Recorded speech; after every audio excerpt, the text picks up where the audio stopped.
Bonjour à tous, bienvenue dans une nouvelle histoire en français qui vous permettra de lire avec moi le conte et en même temps de travailler votre prononciation.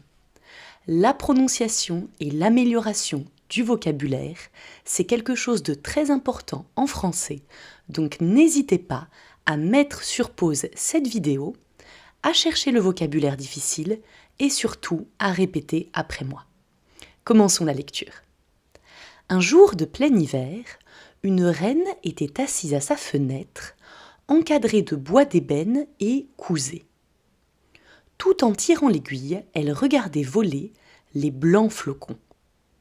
Elle se piqua au doigt et 3 gouttes de sang tombèrent sur la neige.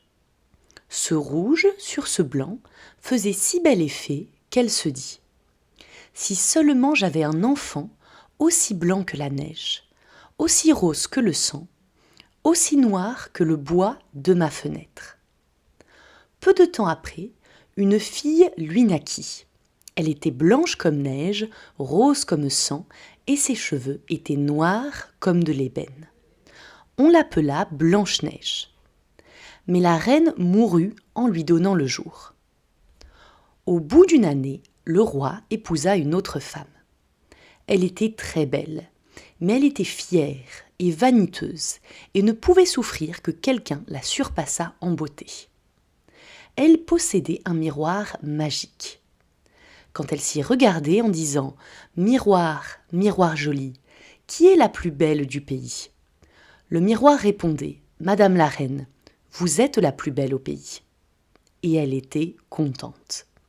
Elle savait que le miroir disait la vérité. Blanche-Neige, cependant, grandissait et devenait de plus en plus belle.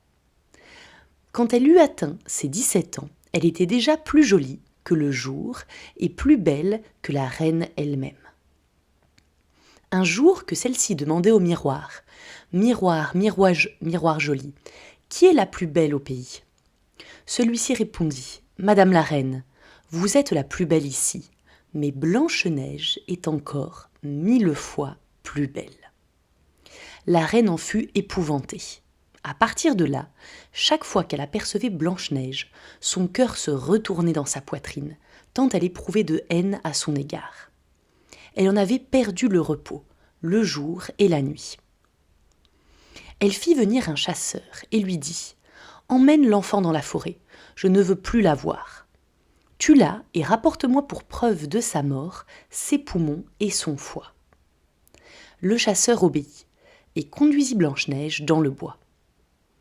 Mais quand il eut dégainé son poignard pour en percer le cœur innocent de la jeune fille, celle-ci se mit à pleurer et dit « Ô cher chasseur, laisse-moi la vie.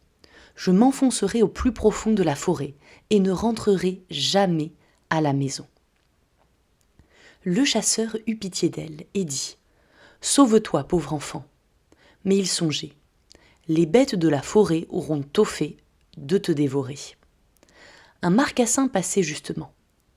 Le chasseur le tua de son poignard, prit ses poumons et son foie et les apporta à la reine comme preuve de la mort de Blanche-Neige.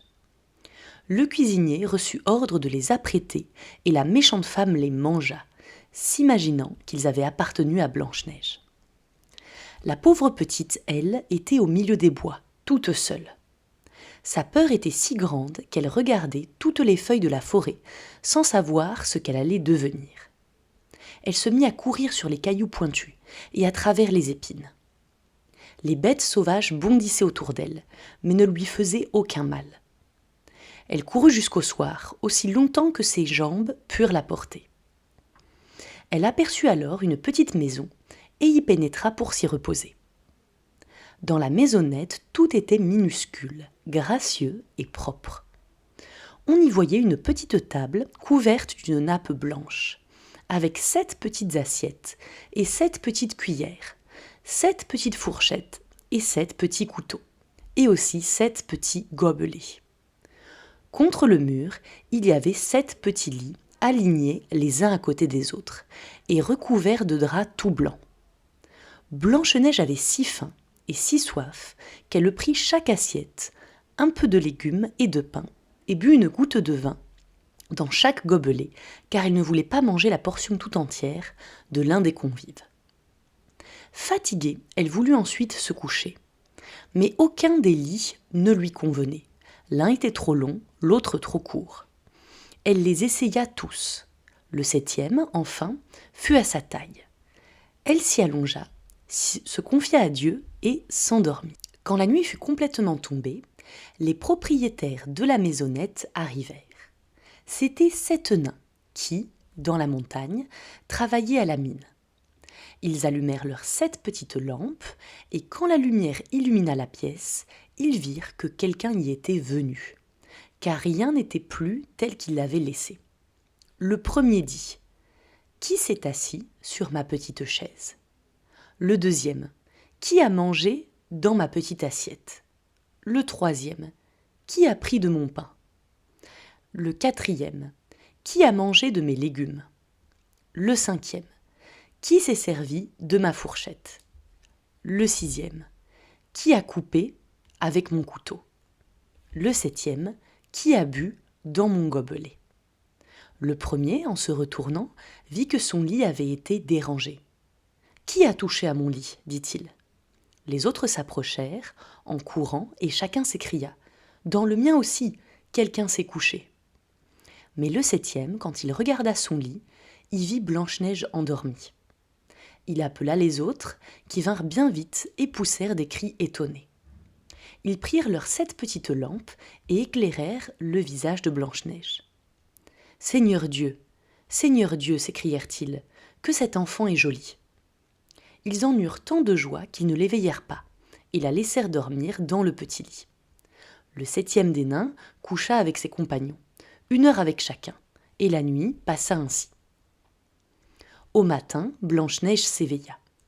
Quand elle vit les 7 nains, elle s'effraya. Mais il la regardait avec amitié et posait déjà des questions. « Comment t'appelles-tu ? » ?»« Je m'appelle Blanche-Neige, répondit-elle. »« Comment es-tu venue jusqu'à nous ?» Elle leur raconta que sa belle-mère avait voulu la faire tuer, mais que le chasseur lui avait laissé la vie sauve et qu'elle avait ensuite couru tout le jour jusqu'à ce qu'elle trouvât cette petite maison. Les nains lui dirent : « Si tu veux t'occuper de notre ménage, faire à manger, faire les lits, laver, coudre et tricoter, si tu tiens tout en ordre et en propreté, tu pourras rester avec nous et tu ne manqueras de rien. »« D'accord, d'accord de tout mon cœur, » dit Blanche-Neige. Et elle resta auprès d'eux. Elle s'occupa de la maison. Le matin, les nains partaient pour la montagne, où ils arrachaient le fer et l'or. Le soir, ils s'en revenaient, et il fallait que leur repas fût prêt. Toute la journée, la jeune fille restait seule. Les bons petits nains l'avaient mise en garde. « Méfie-toi de ta belle-mère, elle saura bientôt que tu es ici. Ne laisse entrer personne. » La reine, cependant, après avoir mangé les poumons et le foie de Blanche-Neige, s'imaginait qu'elle était redevenue la plus belle de toutes. Elle se mit devant son miroir et demanda : « Miroir, miroir joli, qui est la plus belle au pays ?» Le miroir répondit : « Madame la reine, vous êtes la plus belle ici.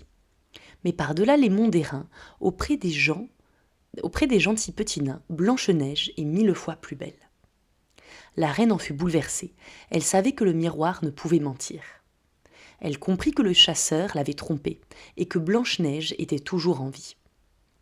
Elle se creusa la tête pour trouver un nouveau moyen de la tuer, car aussi longtemps qu'elle ne serait pas la plus belle au pays, elle savait que la jalousie ne lui laisserait aucun repos.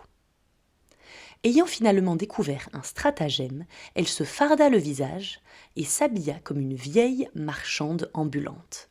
Elle était méconnaissable.